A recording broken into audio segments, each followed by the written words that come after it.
Dr. Sutton, you wrote 3 series of books while you were a research fellow at the Hoover Institute. Can you give me basically the background of the content of these series? Yes, the series I wrote at the Hoover Institution at Stanford University concerned the transfers of Western technology to the Soviet Union, and essentially it comprised 3 individual books. Each book covers a period of time since 1917. And then you wrote a second series of books on Wall Street. Yes, these were trade books. In other words, they're not academic books. They're written for the general public. They concerned the build-up of the 3 types of socialism: Bolshevik socialism in Russia, what we might call welfare socialism in the United States, and Hitlerian or National Socialism. And each book examines the financing and the contributions made by Wall Street, by international bankers, to the development of that specific form of socialism. Now, in your research and analysis, and your efforts to bring out the facts about what was going on in our society, did you encounter any effort to discourage you, to prevent you from bringing out the background of America's involvement in the financing of international communism? Yes, very definitely. For example, when I was at the Hoover Institution, in 1972, I went to Miami Beach to give some testimony before the Republican National Committee. And although a congressman had hand-delivered to the wire services this testimony, which was later printed, the wire services refused to transmit it to the newspapers. Then when I got back to the Hoover Institution in California, I was called into the office of the director, and I was told in no uncertain terms not to make any more speeches like that, and that this information should not be made public. This was the information that we were giving the Soviet Union the technology to develop its war potential? Oh yes, at that time we were in Vietnam, and as you know, the Soviets were supplying the North Vietnamese. This was 1972? 1972, yes. And for example, I knew that the Gorky plant, which was built by the Ford Motor Company, the Gorky plant in Russia produces the Gaz series of vehicles. The Gaz vehicles had been seen on the Ho Chi Minh Trail. We were supplying equipment to the Gorky plant in the middle of the Vietnamese War, and these trucks were being used to carry ammunition supplies, which were killing Americans. I thought this was morally wrong, and I said so at Miami Beach and at the Hoover Institution. And it was this type of information that was suppressed. And so what eventually happened as far as your activities at the Hoover Institution were concerned? Well, I didn't pay much heed to the warnings. I published a book called National Suicide in the following year, which summarized our assistance to the Soviets, our military assistance to the Soviets. And when that book came out, again, there was great pressure to stop the book. There was pressure on both the publishers and me personally. And I felt I couldn't take this, and a few years later I just left the Hoover Institution, and since 1975 I've been an independent author without any ties whatsoever. Let's go a little bit into the background of the financing of the German war machine that we fought in the period 1941 to 1945. Could we start, first of all, with the original financing of Hitler between 1922 and 1923, when he was first making his effort to come into prominence in Germany? The original financing of Hitler, that's in the years 1922, came only partly from Germany. One of the most prominent Americans concerned with financing Hitler was Henry Ford. In fact, Henry Ford received a medal in 1938 for his assistance to the early Nazi Party. Then, of course, Hitler had his attempted push in 1923. He went to jail, and then we begin another era in the rise of Hitler. Right, and of course, he eventually came to power in 1933 by the electoral process. What about the financing of Hitler's electoral activities in 1933? This I can trace. I have traced it very exactly. I discovered amongst the Nuremberg records a series of bank transfer slips to the Delbruck-Schickler Bank in Berlin to an account which was under the control of Rudolf Hess. And this was the fund that was used to finance Hitler's access to power in March 1973. And amongst the corporations that transferred money to Hitler, I find not only R.G. Farben, which is quite widely known, but also German General Electric, AEG, which is under the control of General Electric in the United States, or was at that time, and companies like Osram and... Now, what was the tie-in between Osram and General Electric? The tie-in was a share tie-in. International General Electric in the United States had controlling interest in German General Electric, and also through share interlocks, a controlling interest in Osram in Germany. So then we have Ford and we have General Electric helping to finance Adolf Hitler's rise to power. Were any other large American corporations involved? Very definitely. Standard Oil, through its technical association with IG Farben, for example, Germany could not have gone to war in 1939 without tetraethyl. You need tetraethyl to raise the octane value of aviation gasoline. Germany had no means of doing that. This was developed in the ethyl laboratories in the United States and transferred to the Germans. Standard Oil came up with the hydrogenation idea, which was very essential for Germany in the 1930s, because to raise the quality of its gasoline for aviation purposes. This was transferred to the Nazis. And ITT, for example, International Telephone and Telegraph, was very intimately associated with the Nazis through Dr. Schroeder, who was head of the ITT subsidiaries in Germany. And ITT controlled companies which made not only electrical instruments, but also the Focke-Wulf plant, which made airplanes, fighter airplanes. So what you're suggesting then is that American corporations were helping to finance the German industry that was building up the war potential? American corporations, only a few, not many, financed Hitler through their subsidiaries. They transferred technology. They transferred material assistance, for example, stocks of tetraethyl before the Germans could manufacture it under the joint manufacturing agreement with the United States. And also they financed this. For example, Standard Oil financed in 1933 the development of the gasoline industry in Germany, which was needed to fight World War II. And that's a very interesting point. Could you go a little bit into the background of where Germany got its oil to fight the Second World War? Because certainly Germany doesn't have oil resources. Germany does not have oil resources, that's true. It used in World War II synthetic oil, which it got from coal. And the basic technical processes for the development of oil from coal came from the United States, from essentially from the Standard Oil laboratories, which had this technical assistance agreement with IG Farben.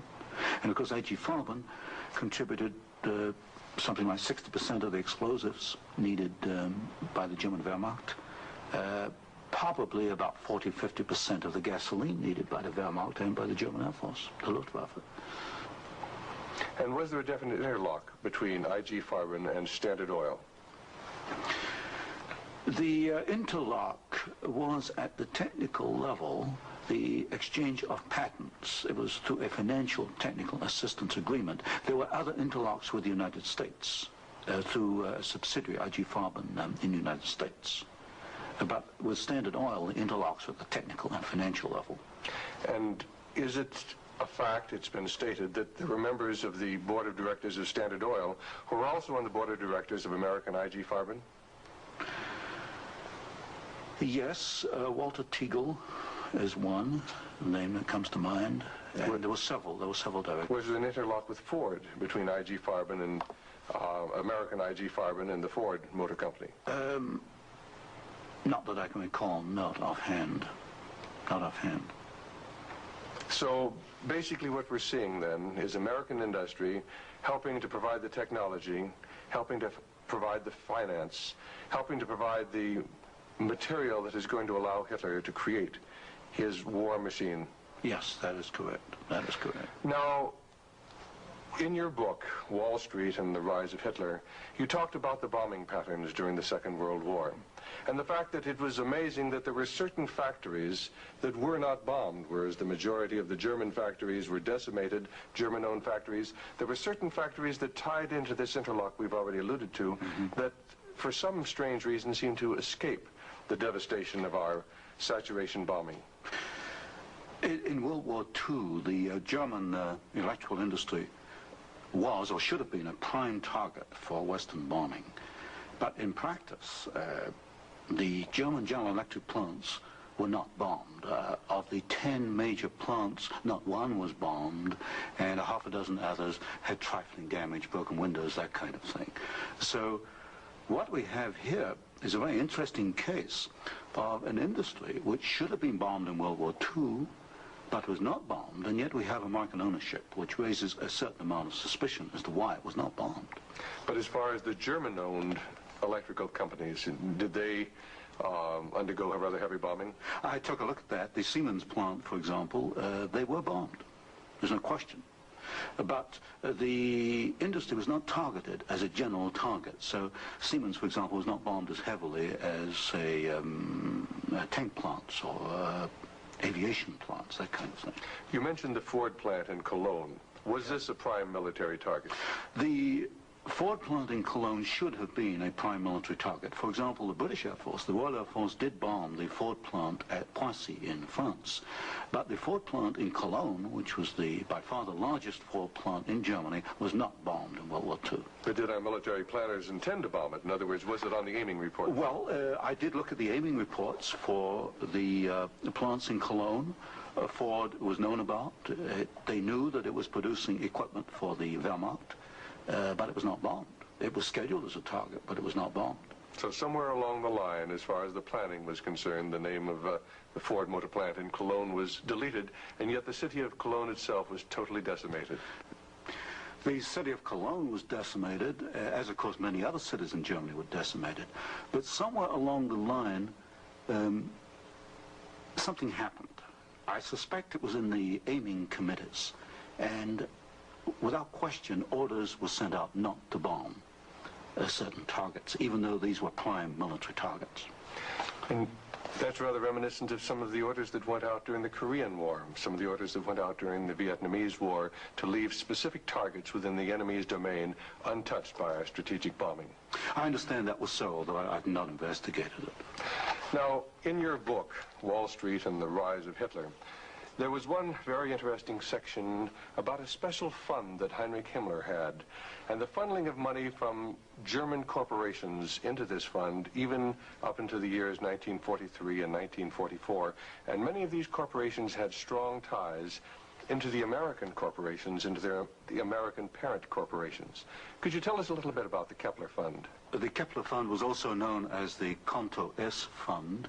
It was what we might call Heinrich Himmler's personal slush fund. He used it for his own personal projects. And what amazed me was both in 1933 and in 1944, the 2 years for which I examined the records, over half the funds came from American corporations. For example, in 1933, ITT, Standard Oil, General Electric, and possibly Osram were contributors. Even in 1944, in the middle of World War II, we find that ITT was funneling funds to Heinrich Himmler's fund through Schroeder, who was the chairman of the ITT subsidiaries in Germany. We also find that DEPAG, the Standard Oil subsidiary in Germany, was financing Heinrich Himmler, and this was in the middle of World War II. Now, were these facts ever brought out at the Nuremberg hearings? They were never brought out at the Nuremberg hearings, although the documents do exist within the files, within the records. They have not been published, as far as I know. And you actually had access to these records? Yes, there's some 400 tons of these records available, and many of them were at the Hoover Institution, or copies were at the Hoover Institution, and that's where I found the original documentation. I think it's a tragic part of our history when the American public doesn't realize the interplay then between great American corporations and the financing, the funding of the Nazi movement. Now, I wanted to talk just a little bit about the Nuremberg trials, because at the Nuremberg trials, the Nazis, the Nazi war criminals, the Nazi generals were held specifically guilty for what transpired. Were there any Americans involved? Were any Americans indicted? Were any Americans convicted as far as the financing of the Nazi war movement? Very definitely not. I looked at the criteria for what we might call war crimes under the Nuremberg Tribunal. And there's no question in my mind that certain Americans well fitted the criteria which required indictment and trial, but no Americans were ever brought to trial. Do you think there was any conscious effort to conceal this fact, both from the Nuremberg War Tribunal and from the American public? Well, there was a conscious effort in the fact that these businessmen were very prominent in stating in 1946 that they had no knowledge of what Hitler was doing, and yet they were intimately involved with the build-up with Hitler. I suspect that this was not published in the media at the time, although I've not checked that. But certainly the role of American corporations and American businessmen in aiding Hitler has not been published. Now, what about the actual financing? What about the loans from large American banks, from large British banks, to Hitler's government in that period between 1933 and 1939, when Hitler was preparing for war? Well, you've got to go back a little earlier and look at what are known as the Young loans, which were very important because I think they brought about the economic collapse of Germany in 1933. That was the Young plan. This was Owen Young, who was, of course, chairman of General Electric. Here we got a man who actually made the loans as an officer of the United States government, which brought about the collapse of Germany in 1933, enabling Hitler to take over. And then subsequent to 1933, you get a series of loans. A very good one is Standard Oil, which loaned several $1 million, at least, to Germany to build up its aviation gasoline facilities. And there are other examples. Fine. Well, I'd like to get a little bit into the background of the financing of Bolshevism, because I think this is vitally important. And we can go back to the period after the Second Revolution, which was in October and November of 1917. The initial financing of Lenin's movement, how did it tie into the American corporations? Was there any American involvement in that period between 1917 and 1918, when Bolshevism was just beginning to get a foothold in Russia? Yes, there were several incidents. The most important is one involving Colonel William Boyce Thompson, who was the largest shareholder in the Chase Bank, which of course today is Chase Manhattan Bank. And I published in one of my books a copy of a cablegram which transferred funds from New York to Petrograd in December 1917, $1 million to be precise. And Colonel Thompson made the statement later that this $1 million was given to the Bolsheviks to consolidate, that they had just begun to take over Russia. They only controlled Moscow and Petrograd at that time, to aid the control that the Bolsheviks were extending in Russia. This is a very clear case. $1 million, American funds, transferred through an American Wall Street intermediary to the Bolsheviks. And didn't you publish that document here in Wall Street and the Rise of Bolshevism? I published two statements. One is a copy of the cablegram, and the other is a copy of the news clip of the statement made by Colonel Thompson at that time that he had made this contribution. Now, why would an American capitalist, an American financier, help to aid Bolshevism? The only answer, and of course this puzzled me for years, you know, why? Why? Because we understand there to be an opposition. And the only answer I can come to is one of captive markets. The United States did not want another United States in the world. And of course, if you look at the world map, Russia is 2 or 3 times larger than the United States. Imagine this as another United States, as another competitor to the United States. What the United States wanted, or Wall Street wanted, was a captive market. And of course, socialism is a captive market because my earlier studies at Stanford University have brought out the fact that a socialist system cannot innovate. It's got to import innovation and technology from the West. And so I think the aim behind this was to encourage the development of Marxism and other types of socialism, because this would give these Wall Street bankers control of a world market, a captive market. At the end of the First World War, Russia was devastated by famine, and America sent a relief mission. It was the Hoover mission. Do you know any of the facts surrounding the activities of the Hoover Commission? Well, there's no question that in 1922, 1923, Russia was finished. Industrial output was perhaps 8 or 10%.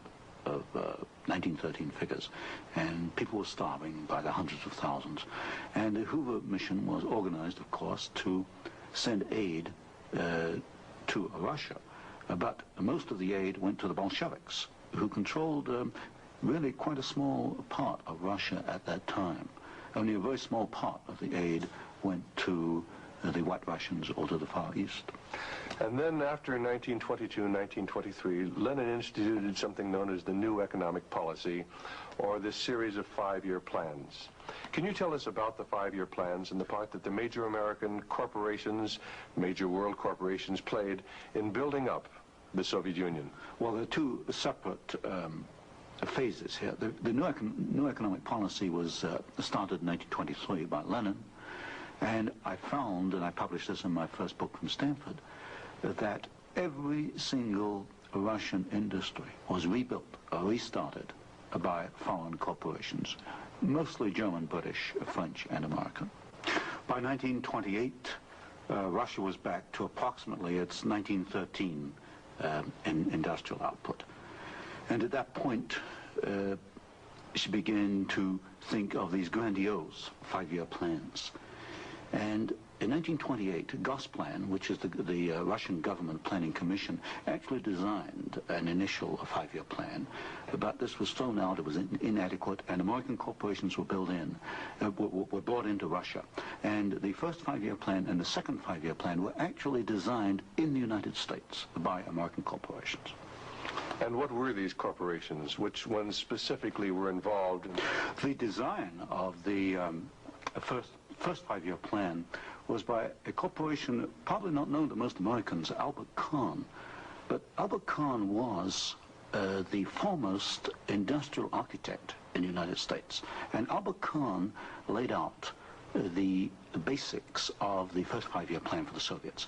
And then we find, again, the same corporations involved with the construction of the plants. International General Electric, certainly, DuPont, Ford Motor, Hercules Motor, Curtiss-Wright in aircraft engines, and even some corporations which today were forgotten about, like Vultee and Chance Vought. These were aircraft manufacturers at that time.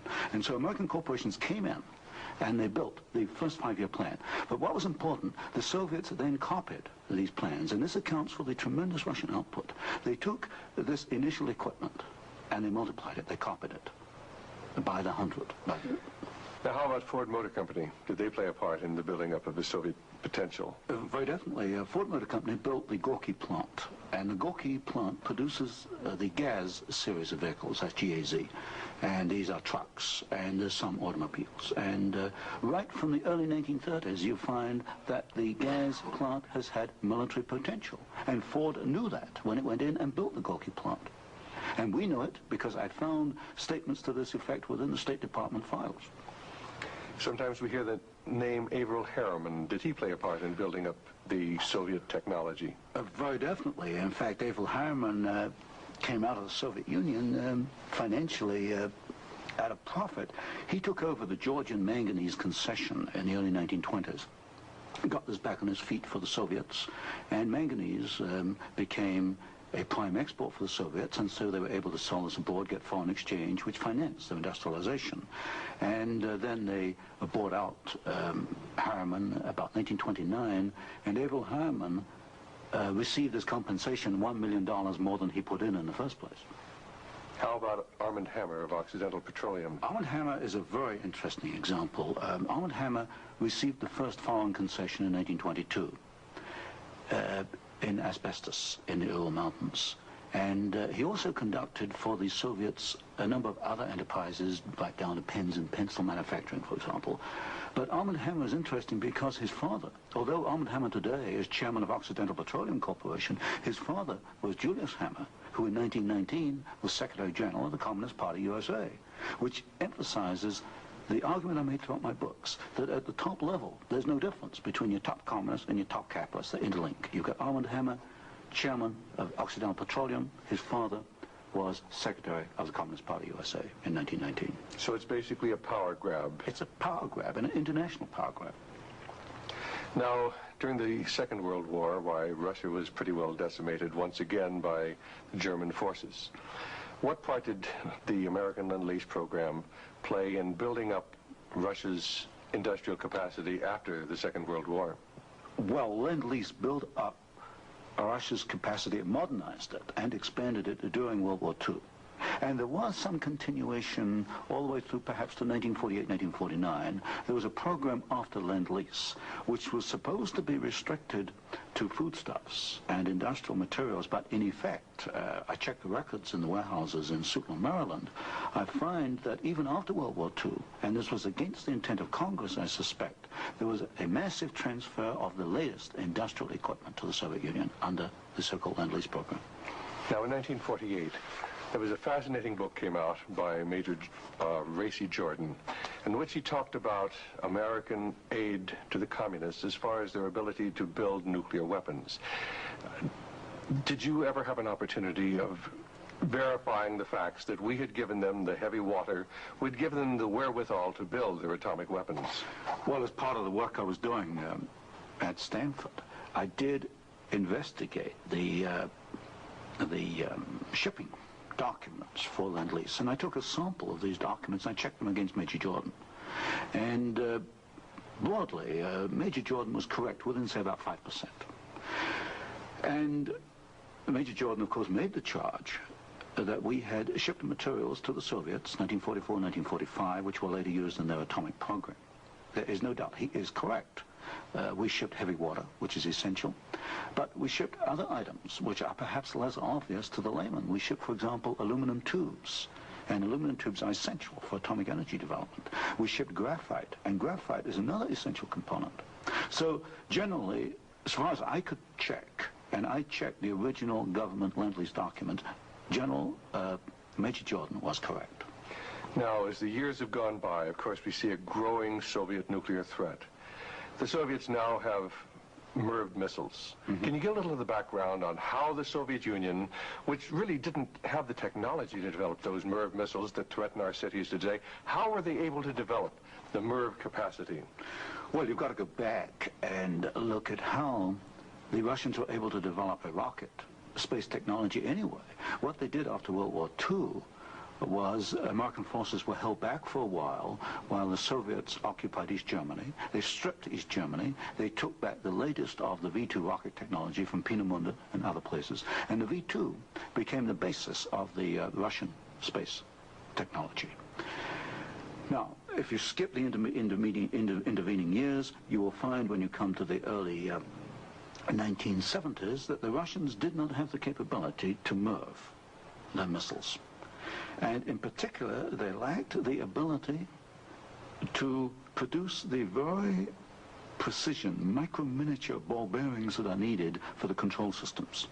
There was only one company in the world, Bryant, Chuck and Grinder, which could make the machinery which machines the races within which these ball bearings run. And without those races, you just cannot make MIRV missiles in any quantity. You can make one off, but not in quantity. Bryant, Chuck and Grinder was allowed to ship to the Soviet Union 45 of these machines at a time when we only had 33 in the United States. But wasn't there any objection to doing this? I objected at Miami Beach in 1972. Other people objected, but the objections were squashed. And predominantly at fault here is Henry Kissinger and the incoming administration, the incoming Nixon administration. This was known, I'm sure it was known in DOD. If I knew it, then certainly DOD knew it. But the objections were squashed, and there was suppression of the information. And so once again, we see America building up the military capacity, the nuclear threat from the Soviet Union. Well, this goes, when you talk about MIRVing of missiles, you're talking about a quantum jump in your military technology. Now, I'm not a military man, but to me, the ability to do that is a massive leap forward. And we enabled them to do it, and we did it knowingly and deliberately. During the Vietnamese War, the Soviet Union and the Eastern European satellites were the primary suppliers of war materials to the North Vietnamese who were killing American boys in South Vietnam. Would you comment on our aid and trade with the Soviet Union and with the Eastern European satellites during that period of time? Well, there's no question that the Soviets were the prime suppliers of military equipment and supplies to the North Vietnamese. Let me give you an example. the American pilots, as they flew over the Ho Chi Minh Trail, described the trucks that they were seeing as American trucks. Well, they were American trucks because they came from the Gorky plant, and Gorky was built by Henry Ford. And so you have the situation where we were, in effect, supplying both sides in the Vietnamese War. But the trucks were being built by the Soviet Union. However, were they getting any materials from the United States to help build those trucks? Yes, in the early 1970s, I know specifically of shipments of equipment into the Gorky plant while the war was going on, which in effect were aiding the Soviets to build more trucks to be used by the North Vietnamese. How about loans? Was America extending loans to the Soviet Union during this period when they were the primary financiers of the North Vietnamese? Yes. Beginning about 1970, there was a massive grant of loans to the Soviet Union. I'd say by about 1976, it must have totaled perhaps $40 billion outstanding. And so this, of course, these loans were used to enable the Soviet Union to purchase industrial equipment in the United States, and this industrial equipment was used to manufacture, in part, military supplies which were used against us in Vietnam. How about Russian shipping that was being used to ferry supplies to North Vietnam? Shipping is a very interesting example because the Soviets published a shipping register, about 6,000 ships, and I analyzed every one of these ships, both the origin of the technology of the ship itself, the hull, and the engine. Most of them are marine diesel engines. And I find that 60% of the Soviet merchant marine, which of course has military usefulness, 60% was built abroad. Only 40% in the Soviet Union, and that largely to Western design. But when you come to marine diesel engines, you find something really fascinating. You find that 80% of the marine diesel engines in Soviet merchant ships are Western engines, Burmeister and Wain of Copenhagen, Sulzer of Switzerland, Fiat of Italy, because that name has come up before. But the other 20% of marine diesel engines built in the Soviet Union are built to Western design under technical assistance contracts from Sulzer and Burmeister and Wain. So in effect, there could be no Soviet merchant marine without assistance from the West. How about the building of the Kama River plant? Kama River was built in the late 1960s, early 1970s. The basic design contract was let to the Italian firm of Fiat. Giovanni Agnelli is the chairman of the board. And this is important because Agnelli is tied in with Chase Manhattan Bank. He's on the International Advisory Committee of Chase Manhattan. What caught my attention was that Fiat does not manufacture automobile manufacturing equipment. All the Fiat plants in Italy contain American equipment. And what I found was that the equipment was coming, perhaps about 60-70% of it, from the United States, from major automobile equipment suppliers in the United States. I think it was known as the Fiat plant as a cover to perhaps divert attention from the fact that during the Vietnamese War, we were building the largest plant in the world. It covers 36 square miles. We were building for the Soviets, with American equipment, the largest plant in the world. And so it was called the Italian Fiat plant, and I think this was a blind. And so they were building their trucks and armored personnel carriers and other things that could be used then for warfare in South Vietnam? We knew that the Kama plant had military potential. In 1972, I wrote it in National Suicide. I said as much in Miami Beach in 1972. This plant has military potential. It can produce military vehicles. We knew it. And of course today in Afghanistan we find that the Kama vehicles that are there in Afghanistan today from the Kama plant built by American and Italian companies. And it was after you brought out this information that efforts were made to suppress your book, National Suicide, and your other studies? Yes, because I was bringing out the fact that the Kama River plant had military potential, that we were moving the missiles with the Bryant chucking grinder equipment, and of course other facts along these lines. And what sort of pressure was brought to bear upon you? What sort of pressure was brought to bear upon the publisher of your book, National Suicide?